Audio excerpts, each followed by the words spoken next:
this is the boat driver that was assaulted by that honorable member that claimed that he's a senator. The reason why I say that claimed that he's a senator, because I discovered this morning that that man is not a senator. So this is the guy that I assaulted. Now, we have seen the video, we saw all what transpired, we saw the horrible things he said to you, we heard him call you monkey, rats, all the derogatory things he said to you. Now the question is, what happened after that video? Please. Okay, so after the video, he called some police officers. I don't know the division they were assigned to. Okay. And then they bundled me to the station. I wanted to drive the car. They said no, I should not drive. Okay. So two sat beside me, and I was in their middle. Okay. And then they drove me down to the station. Okay. When they drove me down to the station, they said I should go inside.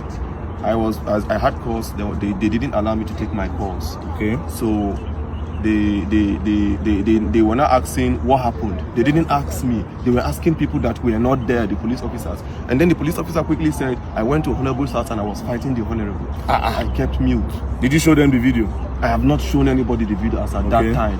Okay. They've not even the security person that came to bear witness as at that time have not seen the video. Okay. As at that time. Okay. So they now referred us to crime, that we should go to crime. So we went to crime. The man was not asking what happened.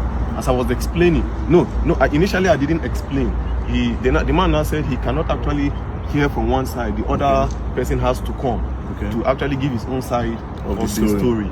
And then the police officer said, when they said I fought him, they now said no, they should go and bring the man. Immediately his security man now called him, and they passed the phone to the IPO that was in charge of the case.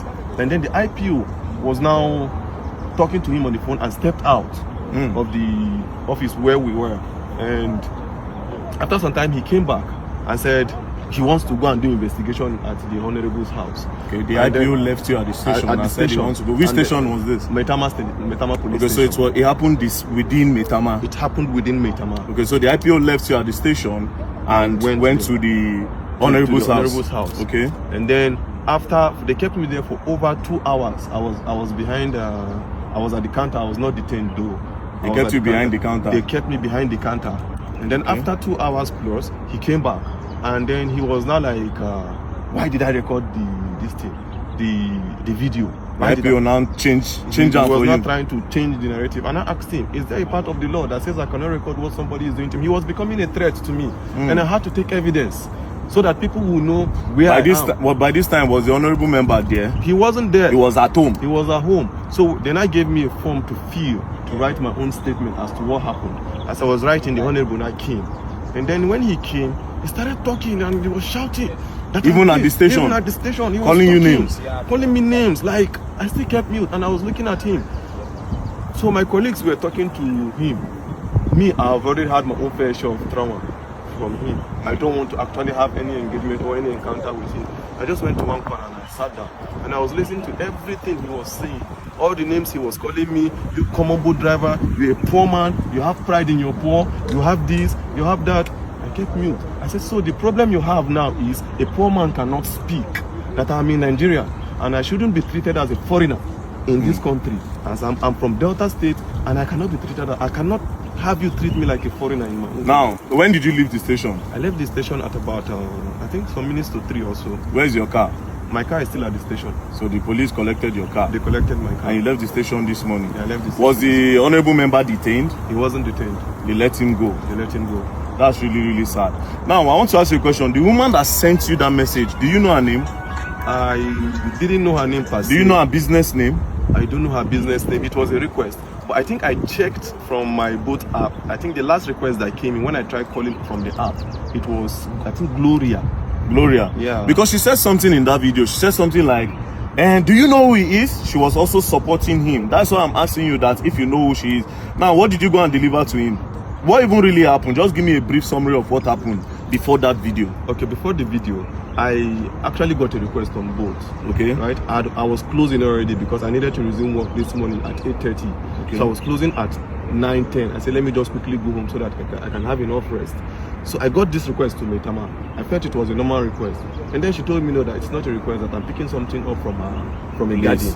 Okay. Right? From a garden. Which garden? I don't know the name of the garden. She just described the garden that after Kado roundabout, you will see one orange color container, and then there's a garden beside it. Okay. So I just quickly went there, parked. The girl just came without wasting time, brought the package, that it's a snail. I said, Snail? okay, snail, yeah. So she dropped it. It was the girl that brought it and dropped it on the seat. She understood that part. Okay. I was like, okay, there's no problem. I'm going. So on getting to the man's house, I called him. Okay, I'm at your gate. You know, I said, okay, I should give it to the security man. They gave it to the security man. The security man explained where the house address is. So I drove down to the house. On approaching, I called the man again. I said, Oga, I'm here. He now said, I'm not here. That if you're here, I will see you. So I drove. He now said I should park beside one car. When I parked beside the car, I saw him, but I didn't know he was the one. So I saw him seated few meters away from my car. So I greeted, good evening, sir. He didn't respond. Good evening, sir. He didn't respond. So I presume he is not the one that I'm supposed to deliver this thing to. Okay. And since he didn't answer, the next thing is for me to call the person that has this package. The next thing I dialed the person's number, and his phone rang. And then the next thing he was like, are you stupid? Are you mad? Are you a fool? Bring my stuff for me. So I was not happy at the way he talked to me because I was doing my professional job, right? I was not happy. So I was like, okay, this thing you're saying to me, it has not gotten to it. Normally, I'm not even supposed to bring this thing to you. You are supposed to come and pick it yourself. Yeah. That was the only thing that got him angry. You are asking me to come to your car to pick my stuff? Are you okay? Do you know who you're talking to? It's okay. I can see the anger on your face, don't worry. The truth is that Nigeria is for everybody. Nigeria is not for one person. If an honorable member will be treating people like this, then just imagine what the president is supposed to do. Now, I need to remind you, we are all clamoring for the youth to come to power. See this one and our youth. I always say something. The youth are looking for a better... They are not trying to make this country better, a lot of them. They want to get power to do worse than these people because they have a better way of hiding this evil than these old men in power. But nevertheless, the man does not have immunity. I just discovered that he's not a senator. So actually pursue this case. And I believe that the law will take its course. We'll go to... I've heard a lot of things about Maitama Police Station, which I'm not going to say. But I believe in the new Commissioner of Police that have been moved here. Commissioner of Police Disu. So this case will be reported to him directly. And I believe that the law will take its course. So don't worry. You said you are not feeling well. I'm not feeling well. He hit me on my chest severally. He was just hitting me on my chest. And I stayed mute. I was looking at him.